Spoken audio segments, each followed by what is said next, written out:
Well, hello everyone, it's Pete here. It's the end of the year and it's time for making New Year's resolutions. My resolution is to do more recycling. I'm going to start by recycling a load of old footage from my channel in 2023 and I'm going to lazily upcycle it into a best of 2023 type video. Don't worry, it's not going to be a self-indulgent 3.5 hour Kevin Talbot style epic director's cut video that's far too long for any normal human being to watch. Also, you won't see me having a minor issue with one of my RC cars. Instead of fixing it, I'll say, it's getting it now, and then I'll drive it into a wall at full speed, and then I'll drive my real car over it, because I'm so rich from doing the YouTube that RC cars costing £500 or more mean nothing to me. I'm rich, I tell you.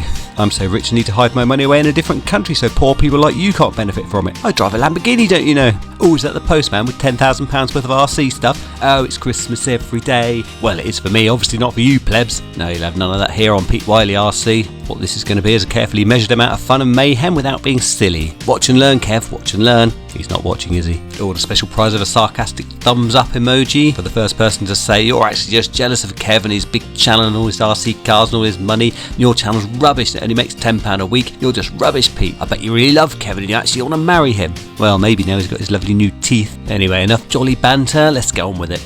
So at the beginning of January I bought the Armour Outcast 4S, and this is mainly because I had such a good experience with the 3S cars. I thought I'd go one step up and get this one.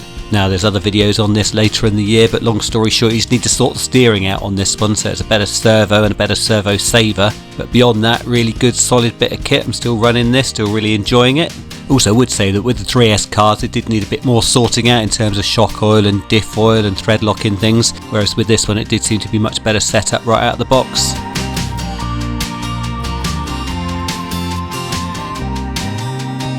One thing that wasn't set perfectly out of the box with this was the clutch, and I did a video about how to set the clutch without taking the power module out.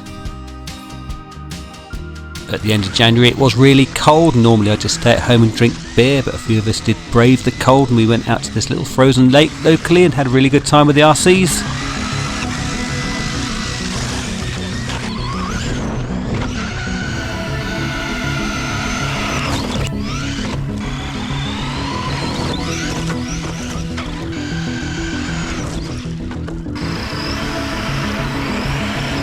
It wasn't all good though because Simon did bring a Traxxas, boo hiss.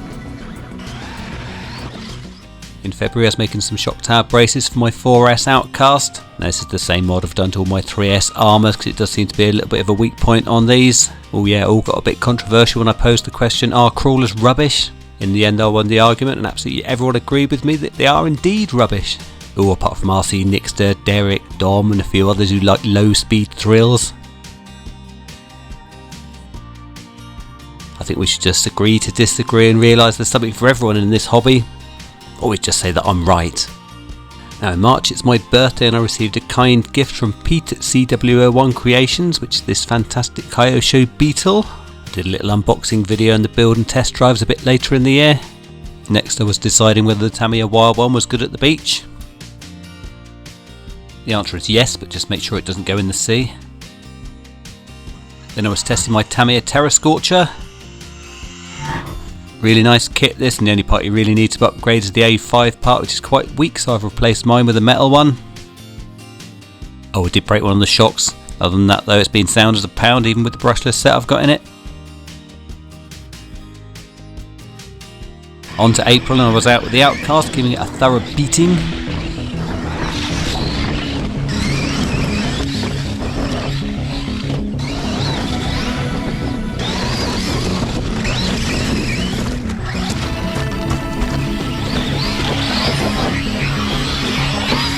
Next up was more Armour 3S maintenance, and in this one I'm changing the ring gear and the bevel gear. On to May and I'm building the Kyosho Beetle kit. These Kyosho kits are really nice to build. I've built this one on the Turbo Scorpion. Out of the two I'd say the Turbo Scorpion handles the best, but both really nice kits.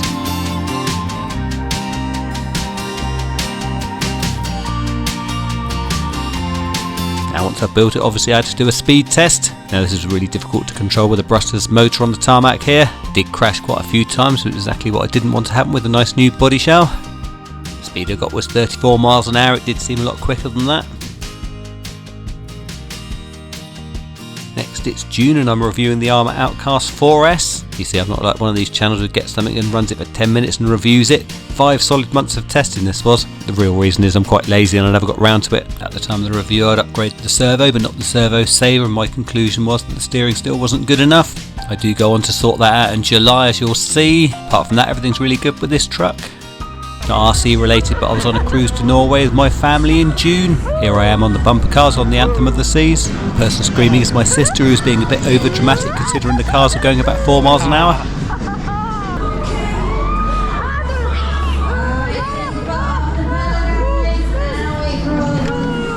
It's now July and I'm doing a speed comparison test between NIMH and LiPo batteries. In this video I'm using the Armour 3S cars.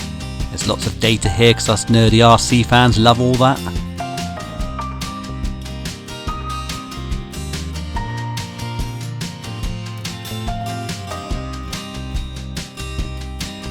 Next in July I was running the Volvo hauler and asked him the question whether you could use it as a crawler. Ooh, I'm a poet and I didn't know it. Anyway, the answer was yes, you probably could, but why would you when you could put a brushless motor in it and have fun instead?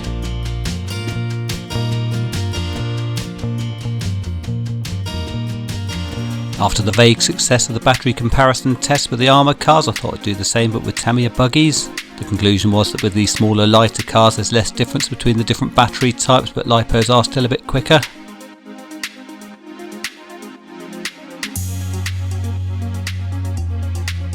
So as previously mentioned, I do finally get around to sorting out the steering on the 4S Armour.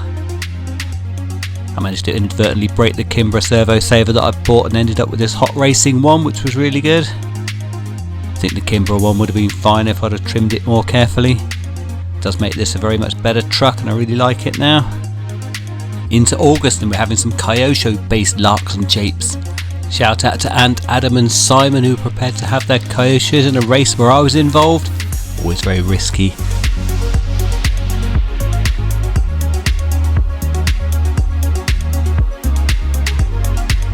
Anyway, much fun was had and I don't think I broke many of their cars. Not badly anyway. Now the rest of August and all of September was taken up with the Poor Boys RC TTO1 and TTO2 Speed Run Challenge. Big shout out to Phil for sorting all this out. I know it was a lot of work.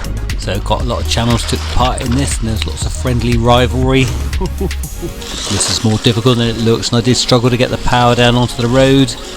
Oh, this is all over the place. Also stopping in time with a problem, so I ended up using this helpful grass bank. I also took the opportunity to mock one of my competitors. I'm running market again. It's Rob on the camera. I'm going to be pointing at things today, aren't I, Rob? Oh, no. And then we're going to be saying things that sound a bit rude, aren't we, Rob? Oh, not half, mate. Oh, stiff ones, Rob. Oh, shafts, Rob. Oh, ball ends, Rob. Oh, it's pathetic, isn't it? Oh, it's uncanny. I'm like the Mike Yarwood of the RC world. Anyway, I did some very mild cheating that I don't think anyone noticed. Just a perfectly standard TTO1 here with some slightly bigger tyres. Okay, I sellotaped the touring car body onto the top of my Armour Big Rock. I'm feeling the shame. So when I stopped using cheating as a tactic, I was still launching the car over the helpful grass bank. So this was the last run, the car sounded like it was going to kill itself.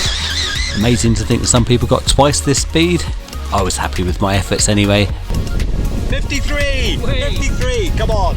We're having that. Into October. In this video I'm trying to decide whether you can have fun with an RC car that's only got the standard 540 motor in it, and in this little M chassis car, yeah, I think you can. That's not to say I'm not going to put a great big brushless system in it sometime. Next up I took my TTO1 Speed Challenge car and without changing anything I used it as a rally car. Did really well. Bet those guys who were doing 100 miles an hour and more couldn't do this without at least changing the tyres.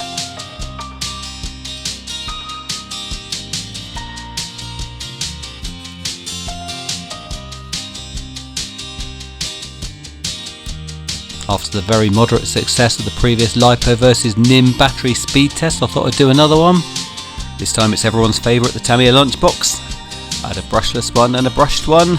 This time I was testing both types of batteries after certain amounts of run time. The results were actually quite surprising. More nerdy data for us RC fans. Oh, we love it, the nerdier the better. Into November and I'm having a look at my friend Nick's 5th scale buggy that he's called Ian. I'm trying to decide if 5th scale buggies are just a bit too big really. My conclusion was yeah, it's a bit too much for me, a bit too heavy, a bit too expensive.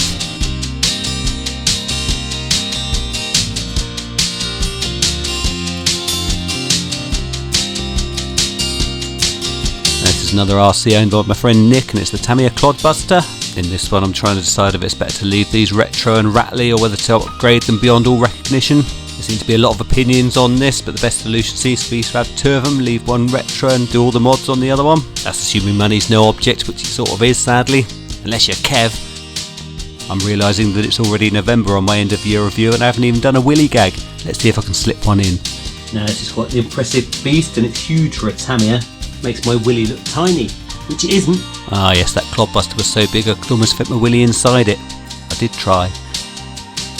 On to December, and it did stop raining long enough for me to do this video of the holiday buggy down at the beach.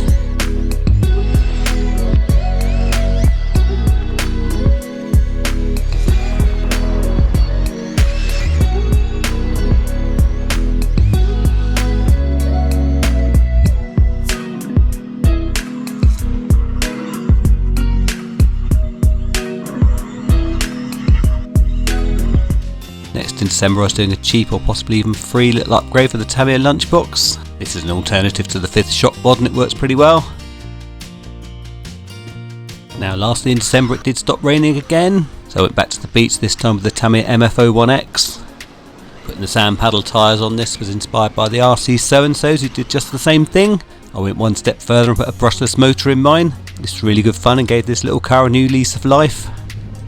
So that was 2023. The plan for 2024 is much the same, which is just to do videos when I can be bothered. If there's anything you'd like to see on the channel, then let me know and I might do it if it doesn't seem like too much effort. Meanwhile, I'd like to wish everyone a happy new year. Thank you ever so much for watching the video and I'll see you next time.